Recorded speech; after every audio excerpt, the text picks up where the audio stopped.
Oli joo. 32 periaatteessa. No niin. Miten meni? Kuinka paljon kävi porukkaa? Semmoinen, ei aivan ehkä 100, mutta aika lähellä. Onkaan niitä. Kyllä suuri piirtein. 100 kunta. Mutta Siinä on perusteella vajaa 100. niin. Ja. Ja sitten vielä myöhemminkin vähän kävi sitten. Ja. Joo. Kyllä. Kerro Matti vähän historiasta. No sehän lähti kato siitä, kun Ari Elitän kanssa oltiin tuolla Muhoksella Akrogin koulussa ja sitten, että jos ei mitään hommia on, niin perustetaan firma. Ja. Muhoksella pahditiskillä siellä sovittiin näin. Ari lähti. Parikymppisiä silloin molemmat. Niin, mä olin vähän vanhempia. Ja mun armeija jo käynyt. Ja se oli 92, luinkin tuossa, että se oli vasta kesäkuussa 93 eli rekisteröity virallisesti. Mutta silloin pystyi aloittamaan firman lukuun. Siitä se sitten lähti. Kyllä. Mitä te olette tekemään? No sitä siis kirjanpitoja meidän piti alkaa tekemään. Eihän niitä sitten oikein ollut, kun kaikki oli tuolla Pro Agria kirjanpidossa. No siellä alkoi vähän mureeneen se homma ja niitä pikkuhiljaa alkoi tulla. Sitten alkoi tulla näitä EU-projekteja ja EU tuli sitten 95. Mä aloin tekemään näitä tukiasioita viljelijöille. Siitä se lähti lentoon sitten. Täällä oli ollut semmoinen yksi projekti, uusi muutosneuvona. Tai se oli meidän projektin nimi, vaan semmoinen kehysprojekti. Hannu Kalavudas ja Pekka Leinonen oli siinä vetäjänä. Ne niin kuin kartoitti yritystoimintaa Tervolassa. Hannu oli sitten tuon ely-keskuksen yritysasiantuntija. Ei tunnettu miestä siinä vaiheessa. Varattiin kato tuonne, missä nytkin olisi sinne se aika ja päästiin varmaan vasta vähän vaille 2 sisälle.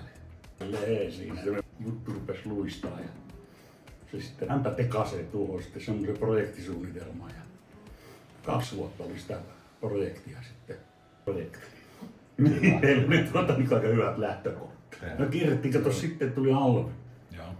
Se oli jo ennen EUta tuli, niin mehän sitten kaikki kunnat kierrettiin läpi ja verotoimista palakattiin se Helena Lähtö pitämään, mikä oli Alvi asiantuntija siellä. Kierrettiin kaikki ihan muistaakseni Kolariin asti. Kaikki kunnat. Koulutustilaisuuksia? Niin, joo, Alvista, joo. Tietenkin kaikille yrityksille vai maaseudulle? Kaikille yrityksille. Päänsään sitten saatiin aika hyviä markkinajuttuja. Ja siitä homma lähti kehittämään? Niin. No sitten on 10 vuotta vetti sitä Ruokohelpi-projektia. 3 eri hanketta. Sitten kunnan matkailuhanke tehtiin ja vähän veettiinkin sitä. Ja välillä veettiin sitä Marjat Markoiksi. On kohokohteja käyty muutaman kerran Saksassa ja Tanskassa. Kähkösen Pekan bussilla. Ja sitten kohokohta 2004, kun saatiin se yrittäjäpalkinto. Sitten yksi kohokohta oli, kun järjestettiin semmoinen talousseminaari tuolla laivalla.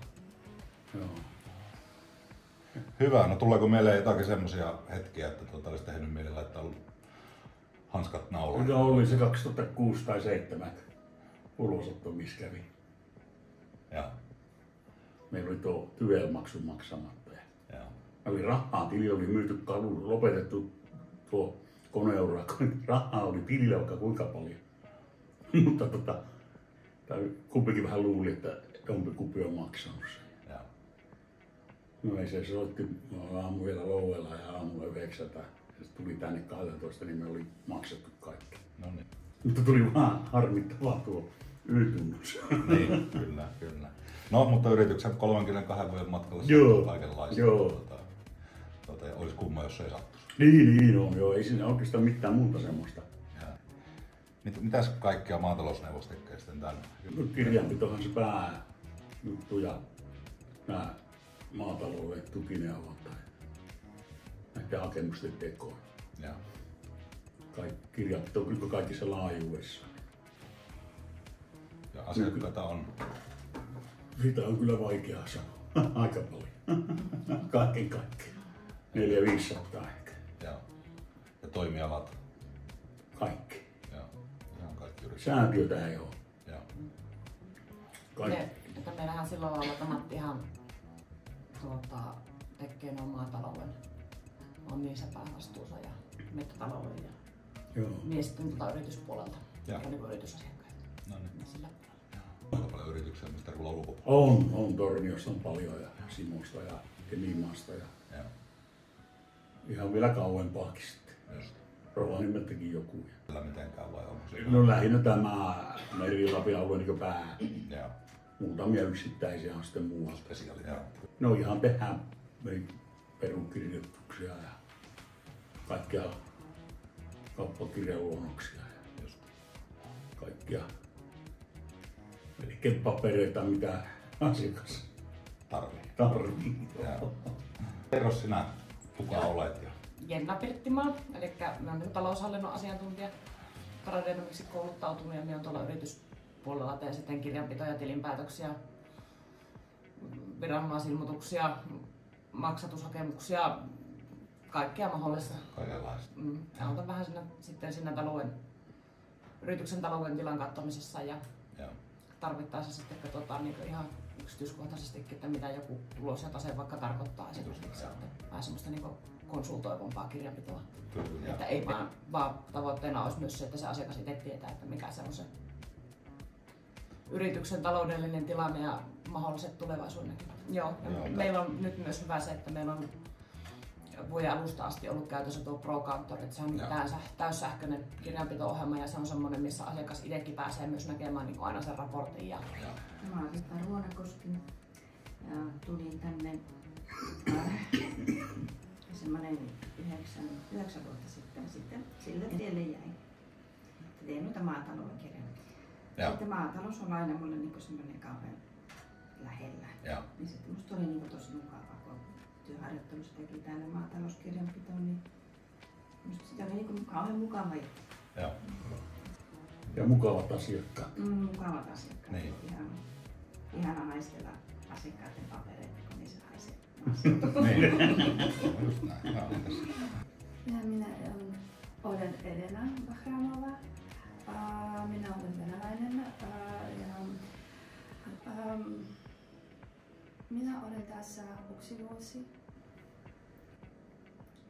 I like to be here. No niin.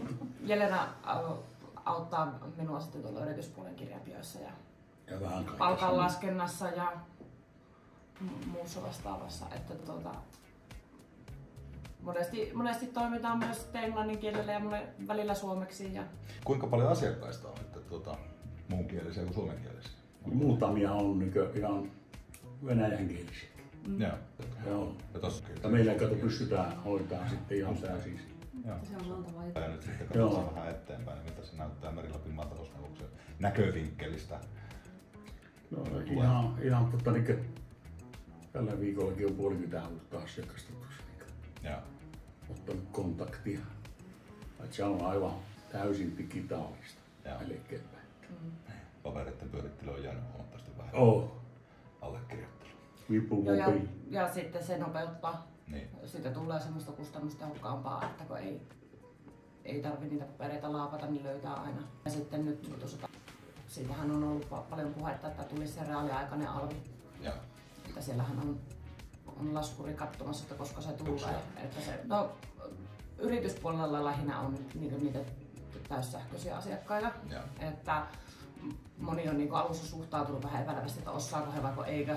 Mutta sitten on ollut sillä, että vasta tälläkin viikolla kuulunut, että eihän tästä hommasta olisi tullut mitään, jos ei mulla olisi ollut tätä sähköstä. Että sanotaanko näin, että jos osaa maksaa laskun verkkopankissa, niin osaa kyllä varmasti sitten nuo sähköiset järjestelmät nykypäivänä. Meri-Lapin maatalousneuvosta, niin missä se on erityisen hyvä? Asiakas lähtöisyydessä. Mennään niin asiakasella joka paikkaan. Mennään niin niiden saappaisiin. Joo, ja sitten mies on myös asiantuntijuus. Matilla esimerkiksi sillä on niin valtava kokemus noista tukihakemuksista, verokirjoituksista, maatalouden, mettätalouden verotuksista, että kun on oltu yli 30 vuotta niin katsomassa sitä kehitystä, että varmasti tulee niin näin se vastaus, jota itsekin on kouluja jonkun verran käynyt ja koko ajan tykkään kehittää ja kehittyä ja tutkia asioita. Se on aika kova yhdistelmä. Asiakaslähtöisyys ja asiantuntijuus siinä. Joo. Ja sitten myös siinä, että me ollaan sillä lailla inhimillisiä, että kun meillä vaikka soittaa tai tulee käymään tai jotakin muuta vastaavaa, niin ei lähde heti niin laskuri käyntiin, että tulee niin lisää laskua siitä, että hoidetaan niin ihan kuukausihinnalla niin sitten vastuullisuutta myös siinä mielessä, että miten niin asiakkaita kohdellaan ja tehdään, niin mitä luvataan. Sitten myös näissä työnantajakysymyksissä, niin tavallaan se, että minkälaiset työolot esimerkiksi meillä kaikilla täällä on, niin ollaan kyllä kaikki tyytyväisiä työntekijöitä. No mä katson, maataloustukin puolella on katson ympäristötekijät. Sitä kautta siellä tehdään näitä ja vesistöjen kuormituksen vähentämisiä ja siellä on monenlaista lintudirektiivikohtaa sun muuta. Näinpä, sitten meillä tuossa Pro-kanttorissa, niin siihen on saatavana integraationa sitten näitä vastuullisuusraportointityökaluja. Kyllä. Jossakin aikavälillä, kun tämä tulee pakolliseksi myös pienemmillä yrityksillä, niin on niin käyttöä. Sitten on Tiilikaisen Aaronin täällä. Aaron kommentti ja sehän osoitti heti tilaa tuohon vanhaan postipakkilaan. Niinpä. Saatiin kunnassa tosi hyvä myös startti. Ja täällä sitten yritys on viihtynyt ja toinen paikka. On joo, ja sitten tää on niin just koko vähän maaseutuyrittäjiä. Yrityspuolikin yrittäjät. Ja monella on sitten kaikkea näitä metsää ja maataloutta ja yritystoimintaa. Nyt on keskeinen paikka. Kyllä. Ja kaikista yhtä pitkä matka. Näinpä. Mikä aina sanotaankin, että Tervolaita. Kaikki et vielä Tervola. Niin. Takia tosiaan niin on yksi semmoinen kyllä vetovoimatekijä ja pitovoimatekijäkin. Jos miettii, että mitä pitäisi kehittää. En kyllä yritin sitä miettiä, mutta meidän kannalta ei aivan kauheasti kyllä keksi. Minä vähän luulen, että jos niinku uudistettaisiin ja niitä toimitiloja olisi tarjolla, niin kyllä voisi olla Tervola vähän vetovoimaisempi yritykselle sitten. Ja tietenkin hyviä asuntopaikkoja. Niin, joo. Onko yrityksen virallinen nimi on Meri-Lapin maatalousneuvosto? Kyllä. Verkosta löytyy ja somesta löytyy. Facebookissa sivut. Tarkoituksena on jossakin aikataululla niin se, että 100 uudet nettisivut ja sitten esimerkiksi Instagramia tai muuta laitettua semmoista vähän enempi sinne. Niin. Just näin.